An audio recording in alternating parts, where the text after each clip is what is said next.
자, 한동훈 비대위원장 여러 차례 여러 가지 문제에서도 발언을 많이 냈었죠. 특히 이 대북 문제, 안보 문제에 대해서도 목소리를 낸 바가 있습니다. 그 목소리 저희가 준비했습니다.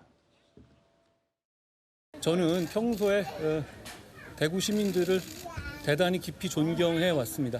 대구 시민들이 처참한 6.25 전쟁 과정에서 단 한 번도 적에게 이 도시를 내주지 않으셨고요. 영웅들을 이렇게 계속적으로 모욕하고 조작하고 왜곡하고 선동하는 세력들이 아직도 계속 그런 일을 하고 있잖아요. 저희가 반드시 막아내겠다는 바로.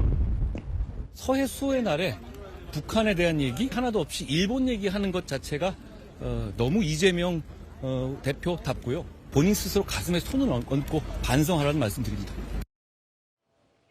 예. 자, 최선 평론. 네. 한동훈 전 비대위원장 여러 가지 이제 발언의 수위를 높여가면서 등판 준비를 하고 있다라는 이제 해석이 나왔는데 네. 얼마 전에는 연평해 전 영웅 한상국 상사의 동화책을 준비해서 여기 이제 펀딩에 좀 참여해달라고 하면서 많은 돈이 실제로 모이기도 했다면서요. 그렇죠. 예. 그러니까 저는 이 크라우드 펀딩이라고 그러죠. 이제 책을 내기 전에 돈을 모아서 미리 해서 내는 건데 여기에 이제 한상국 상사죠. 한상국 상사 이제 동화를 이제 싣는 것에 대해서 이제 얘기를 했는데 저는 이 타이밍이 공교롭다고 봐요. 그러니까 이 얘기를 한 것과 이재명 대표의 재판 이야기를 한 게 거의 동시에 그렇죠. 같은 날이 거의 이루어진 거거든요. 이 두 가지는 정확하게 이거는 보수층을 타깃으로 한 메시지로 봐야 되죠.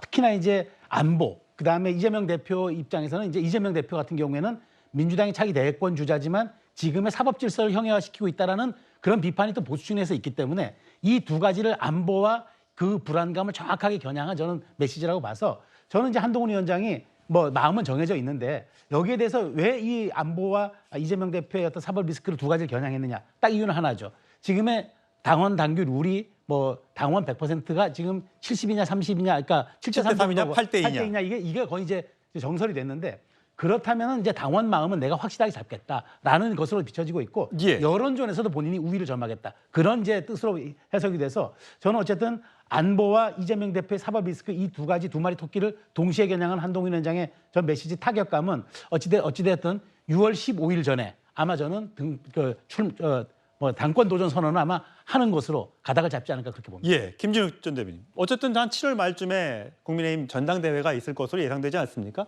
아마 한동훈 전 비대위원장이 6월 중에는 뭔가 발표를 공식적으로 하지 않을까라는 예상이 나오고 있는데 어쨌든 사실 연평해전 우리가 많이 잊고 있는데 2002년 월드컵 때인가요? 그때 많은 국민들이 들떠 있을 때 아주 엄청난 일들이 벌어졌던 거 아니겠습니까? 그때 피해를 입었던 끝까지 이 배를 지켰던 나라를 위해 헌신했던 이 한상국 상사에 대한 이런 동화책을 추천함으로써 그 부인도 굉장히 감동을 하고 고맙다라고 표현을 하고 있더라고요. 이런 것들이 정말 한동훈 전 비대위원장의 어떤 정말 내가 출마하기 위해서 이런 걸까요? 아니면 평소에 갖고 있는 소신이라고 생각하십니까? 뭐 두 가지 다 있을 수 있을 것 같아요. 그러나 그러니까 메시지는 시점이 중요하지 않습니까? 발신하는 시점이 중요한데 그런 타이밍을 굉장히 잘 잡고 있다라고 보여지고요. 지금 6월이 이제 그 호국 보훈의 달 아닙니까? 그렇죠. 거기다가 현충일에 저 메시지를 발신을 했어요. 그러니까 타이밍을 굉장히 잘 잡고 있다라는 건데, 근데 이제 한동훈 전 비대위원장이 지금 이제 남아 있는 큰 숙제가 하나 있는 거죠.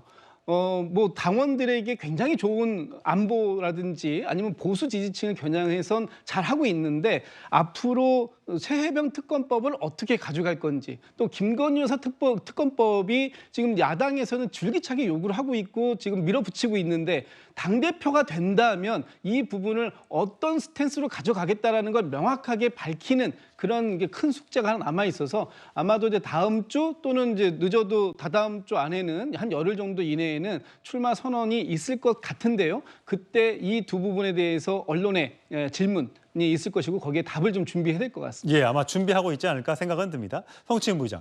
요즘에 어쨌든 한동훈 전 비대위원장 어디 뭐 식당에도 가고 식당 앞에서 포착되기도 하고 또 도서관에서 포착이 되기도 하고 그래서 뭐 사진 정치다 뭐 이런 뭐 길거리 정치다 뭐 이런 얘기들을 많이 들어왔는데 얼마 전에도 최근에도 또 포착이 길거리에서 됐더라고요. 그건 어딘지 강남 어디인 것 같은데 그냥 저렇게 사진 찍어주는 모습을 가갖고 저 또 그 한동훈 전 비대위원장을 또 좋아하는 또 팬카페에서는 또 여러 가지 얘기들을 합니다. 또 옷을 뭐 입었네, 또 뭐 벌크업을 했네, 뭐 등등 여러 가지 또 얘기를. 이 사진 찍어주는 게 그렇게 좋은가 봐요.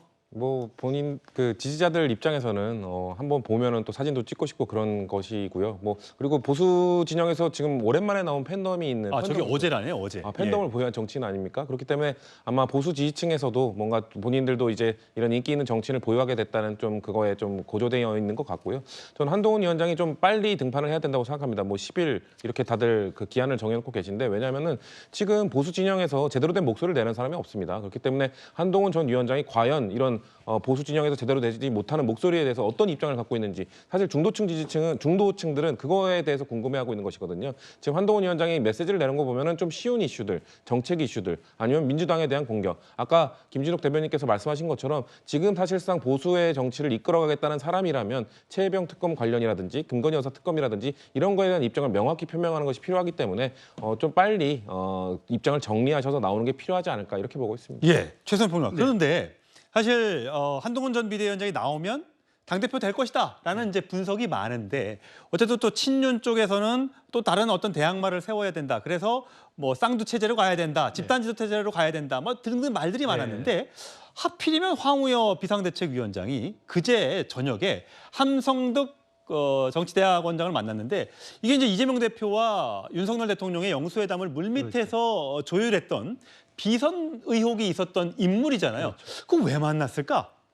이게 또 갖가지 여러 가지 설들이 있습니다. 우리가 TPO라고 하지 않습니까? 상황과 어떤 시간에 맞는 우리가 그 메시지나 만남이 있어야 되는데 저는 이거 굉장히 부적절했다고 봐요. 왜냐하면 황우려 비대위원장 굉장히 또 노련한 정치인으로 알고 있었는데 그 비선 역할을만 했다고 얘기한 게 아니라 그때 내막에 있었던 얘기들 다 까발려서 그게 얼마까지 진실인지 모르지만 지난달 굉장히 정말 정치권 흔들었던 이슈 아닙니까? 그런데 전대를 앞두고 황우려 위원장의 이런 그 만남은 혹시 용산 쪽에서 어떤 의사를 갖고 있는지 취재를 하는 것으로 비춰질 수가 있잖아요. 그러니까 저는 매우 이거는 아주 만났더라도 아주 뭐 사무실에 불러서 극비대에 만나든가 이렇게 써야지 이렇게 식사회동하면 다 눈에 띄는 건데 저는 불필요한 오해를 불러일으키는 거 보고 더더군다나 황우려 비대위원장이 최근에 지도 체제를 가지고 하이브리드형으로 가자. 그러니까 정 대표와 부대표 체제로 가자. 이래가지고 논란이 많은데 그러다 보면 불필요한 오해를 낳습니다. 전대가 축제가 되고 어떤 용광로가 돼야 되는데 저런 행보들이 오히려 그 오해를 낳고 불필요한 억측을 낳는 거 조금 조심해야 될 것 같아요. 예, 어쨌든 국민의힘 전당대회를 한 달 반 정도 앞두고 어떤 일들이 계속해서 벌어지게 될지 굉장히 관심이 갑니다. 자, 저희는 다음 주로 가겠습니다.